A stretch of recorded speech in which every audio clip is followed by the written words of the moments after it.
America అధ్యక్ష ఎన్నికల race నుంచి ప్రస్తుత అధ్యక్షుడు జో బైడెన్ వైదొలిగారు. కొద్ది రోజులుగా డెమోక్రటిక్ అభ్యర్థిగా అధ్యక్ష రేసు నుంచి వైదొలగాలని సొంత పార్టీ నుంచే తీవ్రమైన ఒత్తిడి వస్తుండగా పార్టీతో పాటు దేశ ప్రయోజనాల కోసం ఈ నిర్ణయం తీసుకుంటున్నట్లు బైడెన్ పేర్కొన్నారు. తదుపరి అభ్యర్థిగా ఎవరిని ఎంపిక చేయాలనే అంశంపై డెమోక్రాట్లలో ఉత్కంఠ నెలకొనగా ఉపాధ్యక్షురాలు కమలా హ్యారిస్ను బైడెన్ ప్రతిపాదించారు.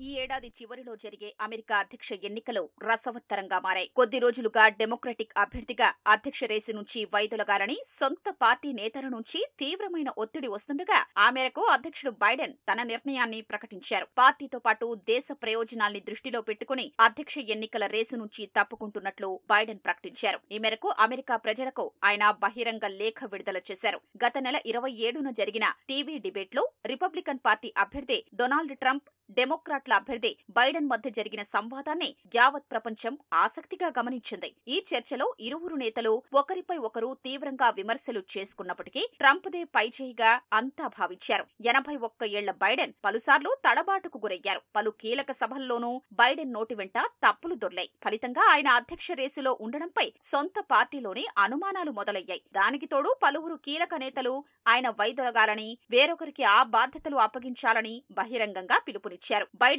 అభ్యర్థిత్వం పట్ల పార్టీ అసంతృప్తి రోజురోజుకు తీవ్రమవుతుండగానే ట్రంప్ పై జరిగిన హత్యాయత్నం అమెరికా రాజకీయాల్ని ఒక్కసారిగా మార్చేసింది. ఈ ఘటనతో ట్రంప్ పై సానుభూతి విపరీతంగా పెరిగిపోయినట్లు పలు అంతర్జాతీయ కథనాలు వెల్లడించాయి. అధ్యక్ష ఎన్నికల్లో ట్రంప్దే పైచేయిగా ఉండబోతోందని పలు సర్వేలు వెల్లడించాయి. ఈ దశలో డెమోక్రాట్ కీలక నేతలు ఒక్కొక్కరుగా బైడెన్ వైదొలగాలని బహిరంగంగా పిలుపునివ్వడం మొదలుపెట్టారు. నవంబర్లో జరగనున్న అధ్యక్ష ఎన్నికల్లో ట్రంప్ ను బైడెన్ ఓడించగలరా అనేది తనకు తీవ్రమైన ఆందోళన కలిగిస్తోందని కాలిఫోర్నియా డెమోక్రటిక్ కీలక నేత ఆడమ్ షిఫ్ అనుమానం వ్యక్తం చేశారు. తరువాత మాజీ అధ్యక్షుడు బరాక్ ఒబామా సైతం అధ్యక్ష ఎన్నికల్లో బైడెన్ విజయ అవకాశాలు తగ్గిపోయాయని, పోటీపై పునరాలోచించుకోవాలని తన మిత్రులతో చెప్పినట్లు వాషింగ్టన్ పోస్టు ఓ కథనం ప్రచురించింది. పార్టీ సీనియర్ నేత, మాజీ స్పీకర్ నాన్సీ పెలోసి కూడా బైడెన్ పై నేరుగా అసంతృప్తి వ్యక్తం చేసినట్లు కథనాలు వెలువడ్డాయి. ఆమె నేరుగా బైడెన్ కి ఫోన్ చేసి రేసు నుంచి వైదొలగాలని కోరినట్లు సమాచారం. అధ్యక్ష ఎన్నికల్లో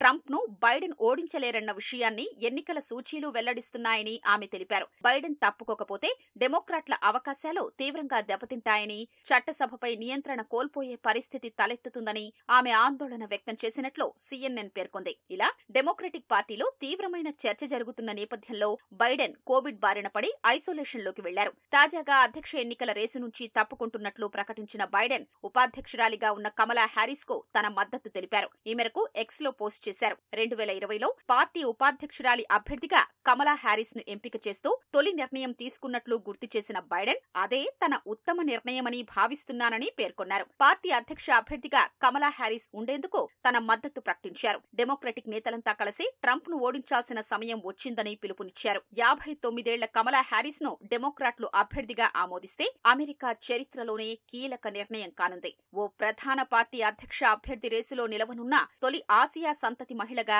కమలా హ్యారిస్ చరిత్రకెక్కనున్నారు. అయితే ఆమెను పార్టీ తమ అభ్యర్థిగా అంగీకరిస్తుందా లేదా అనేది ఇంకా స్పష్టం కాలేదు. పార్టీ నామినేషన్ కోసం సీనియర్ డెమోక్రాట్ల నుంచి ఆమె సవాళ్లు ఎదుర్కొంటున్నారు. California governor Gavin Newsom, Illinois governor JB Pritzker బరిలో నిలిచే అవకాశం కూడా ఉంది. వచ్చే నెల 19న షికాగోలో జరిగే సమావేశంలో డెమోక్రాట్లు పార్టీ అధ్యక్ష అభ్యర్థిని ఎన్నుకోనున్నారు.